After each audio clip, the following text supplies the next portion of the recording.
Hello, everyone. My name is Todd Wall, and welcome to Communication Makeover, where we believe that intentional communication will lead to the breakthrough that you're looking for, both in your business and in your life. You know, one of the quotes that we use on a regular basis here is the idea that the greatest illusion in communication is that it has actually occurred. The problem we're talking about today is, let's imagine you've got whatever size audience in front of you. The problem you need to engage with is actually getting audience engagement. If it's just you talking, then you're just talking into the wind. It's all about the connection between you and your audience that's absolutely critical to your communication. So, how do you engage the audience? What is the process that's necessary in order to bring that out? The whole goal is that they walk away with something. Not that they sit there and give you the nod and look at their watch. The goal is that they walk away with something. So today, Deirdre is going to interview Gretchen Cliburn, and you're going to love this engagement and talk through the coaching process of how do you build audience engagement. Here they are. Hello, Gretchen. Hello, how are you? I'm well. How are you today? Doing well, thank you. Good. Well, we're going to talk about audience engagement, and I think you have some speaking engagements coming up. Is that true? I do. I have several in the next couple of months that I'm looking forward to and slightly nervous about. Okay, so I was going to ask you first question, how do you feel about these speaking engagements? So you've said nervous, and Mhm. tell me a little bit what makes you nervous about speaking? It is mostly making sure that I am prepared so Hmm. that I can get my message across to the audience. That's probably the part that I'm most nervous about. I actually enjoy when I know that I'm connecting with the audience. It's that Okay. beforehand, getting ready to making sure I have the right message and I'm prepared to engage the audience that causes me to be nervous. And that's understandable. Let's talk a little bit about how you just said when you do feel you're connecting, that Mhm. something happens, you feel good. What what makes you feel as if you're connecting? Is it a signal that they're giving you, or is it just something you feel inside? I think the most frequent way that I've evaluated that I feel like I've connected is, unfortunately, it's at the end of the session when we get questions or when people walk away telling me I learned something today. Those are the two things where I know that I was successful in engaging them. But often when I'm speaking, I'm not positive as to how engaged they are in the conversation. So I would love to learn how to engage them and know that they're engaged throughout the presentation. Okay, and that makes sense because you want to feel better sooner and you're looking for those subtle signals perhaps that they're sending. Let's talk about some of the positives of speaking. What do you like about speaking? And what goes well from the beginning, the middle, and I already know at the end you feel as if you've landed because you're hearing the questions or people approach you. So what about at the beginning? As far as what do I like about speaking primarily, Yes. I love helping people. That's really where my passion lies. And I feel that by speaking, I can help spread that word and communicate to more people quicker. And that does two things. One, certainly, hopefully, they are motivated and they walk away with their own personal to do list and they're actually going to execute it. Or they're going to call me and say, hey, we really want to hear more. Can you come either speak to our group or come sit down with my wife and I? Any of those things would mean that I have made an impact and I'm connecting with them. And I just Right. love to help. And how are you helping them? What is it about your talk or your speech that you feel will resonate? What's the most powerful part of it? Well, as I begin my story, when I get on the stage, I usually start out by talking. I start out with Benjamin Franklin once said that there is only two things in life that are certain: death and taxes. And we're going to talk about both of those today. We're going to talk about taxes later, but we're going to start out talking about death first. In April of 2014, I was actually running a half marathon after having traveled all week for work. I was very exhausted. I was dehydrated. I had no business running this race. However, I had already paid for the race medal, and I insisted on running because I wanted to earn that medal.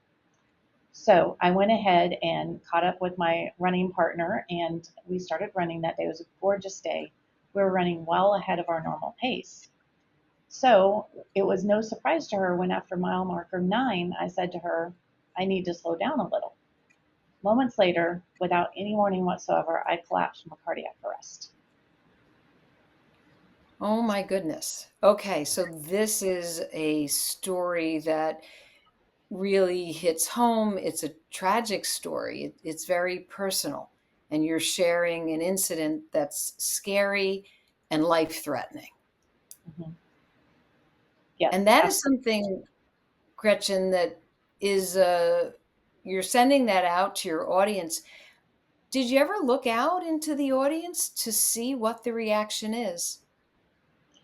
Yes, in some cases, I have people like their eyes have gotten wider as they're hearing my story, because obviously they're putting together the fact that that happened to me, and yet I'm still here speaking to them. And so I think there's shock and disbelief.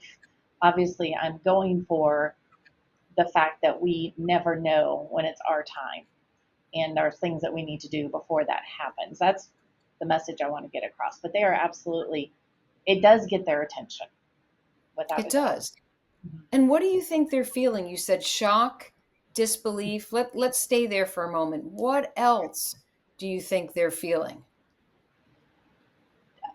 A lot of times I'm speaking to the healthcare community, so they also know how unlikely it is that I would have survived in this circumstance. So I think they're also feeling some awe, like, wow, how is she here speaking to us and being able to speak, fairly eloquently. And so I think they're thinking all of that at the same time, and they're also hearing why it's so important to me that I am there speaking to them because of that personal experience. Exactly. And Gretchen, when you're talking, do you feel you're just speaking at them, or do you feel you're speaking with them? I think I feel more like I am speaking at them, instead of with them. I feel like if there were ways that I could engage them to where it's more of a conversation, it would then I would be speaking with them. But at this point, I'm upfront. I'm talking, sharing my story, and just talking. I would like to figure out how to make it feel more like a conversation. Okay. And that's interesting because there's unspoken, most likely unspoken conversation and energy that's being passed from speaker to audience as you're sharing that kind of a story. And can you tell when an audience is engaged? So if I asked you, what would it be like other than a back and forth conversation, which happens in the Q&A? Mhm. What would engagement look like to you? What would they be doing?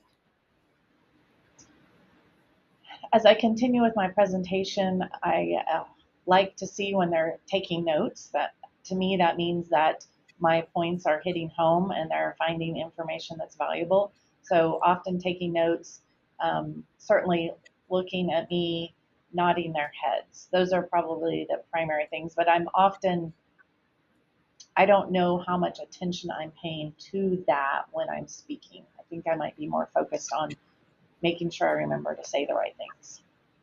And what is it about you being on stage that is there anything preventing you? So do you just feel I've got to stay on some kind of a script? I have to continue with my presentation. Is that why you're not looking out at the audience and kind of sensing what's going on? I What think I'm happens? very concerned about getting my points across so that I can provide the education and the information. And so I stay very focused on that, which means I'm less focused on the people in the audience, even though that's who I'm there to speak to. Right. And it's something about feeling that connection sooner that will help you to feel comfortable. And I think it's there, and we're going to work through it. So thank you. Thank you, Gretchen, for sharing what you've shared so far. I'm very interested in getting your impression on this, Deirdre. I saw some very unique things in what she's talking about. One, like when she immediately went in, she drew me in. Like, and then I Exactly. realized, oh, she's actually giving the beginning of her talk. And I felt myself leaning in and hearing more. I'm wondering if this is a matter of being in her head and not in her heart. What's your Yes. impression so far? Because the awareness stage of this is getting very interesting. She has a powerful story, and she's pretty much admitted that she's in her head. Mm-hmm. And what's happening is her audience automatically is engaged. And I think when Gretchen realizes that the preparation she needs to move her forward will just get her out of her head and connected and staying with her audience the entire time. She knows her story. She doesn't have to Absolutely. be in her head Yeah, as much. And she knows absolutely. the company as well and the industry. So She, we're going to get there. this is just the beginning awareness stage. Now we're gonna move to discovery. So, all right, Deirdre, I can't wait to see what you do next. All right, stick with us. We'll be right back for the discovery stage on how to engage your audience. We'll be right back.